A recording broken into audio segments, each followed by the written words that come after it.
HYOSCYAMINE, and these are my available brand names.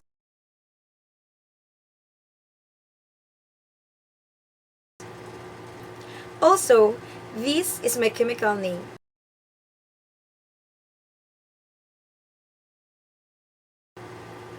My therapeutic drug classification is antispasmodics, and my pharmacologic drug classification is anticholinergic. I belong to pregnancy category C.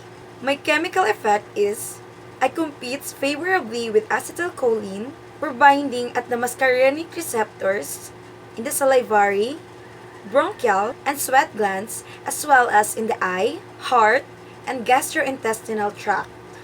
Also, my therapeutic effect, reduction in the salivary, bronchial, gastric and sweat gland secretions, mydriasis, psychoplegia, change in heart rate, contraction of the bladder detrusor muscle and of the gastrointestinal smooth muscle, and decreased gastrointestinal motility.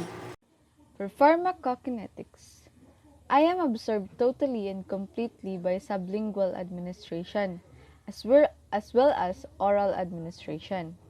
I am well distributed throughout the body and crosses the blood-brain barrier, and about 50% of me binds to plasma protein and metabolized by the liver. Usual duration of effect of me is up to 4 hours with standard oral and parenteral administration, and up to 12 hours for the extended release preparation. I am also excreted in the urine. My indications are GI tract disorder caused by spasms, adjunctive therapy for peptic ulcers, also endoscopy and hypotonic duodenography, and preoperative medication. Contraindications. I am contraindicated in patients with glaucoma, obstructive uropathy, obstructive disease of the GI tract, severe ulcerative colitis, myasthenia gravis, hypersensitivity to anticholinergic, paralytic ileus, intestinal atony, unstable cardiovascular status in acute hemorrhage or toxic megacolon. You should use me cautiously in patients with autonomic neuropathy, hyperthyroidism, coronary artery disease, arrhythmias, heart failure, hypertension, hiatal hernia with reflux esophagitis, hepatic or renal disease, and ulcerative colitis. And you should also use me cautiously in hot or humid environments where drug-induced heat stroke can occur. Adverse and side effects. For the CNS, fever, headache, insomnia, drowsiness, dizziness, nervousness, weakness, confusion, and excitement in elderly patients. For the cardiovascular, palpitations and tachycardia. For the eyes, ears, nose, and throat is blurred vision, mydriasis, increased intraocular pressure, cycloplegia, photophobia.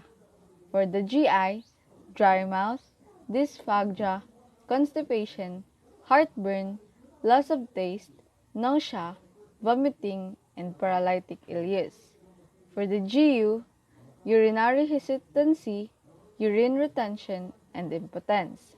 For the skin, urticaria, decreased sweating or possible anhidrosis, and other dermal manifestations, and others, allergic reactions.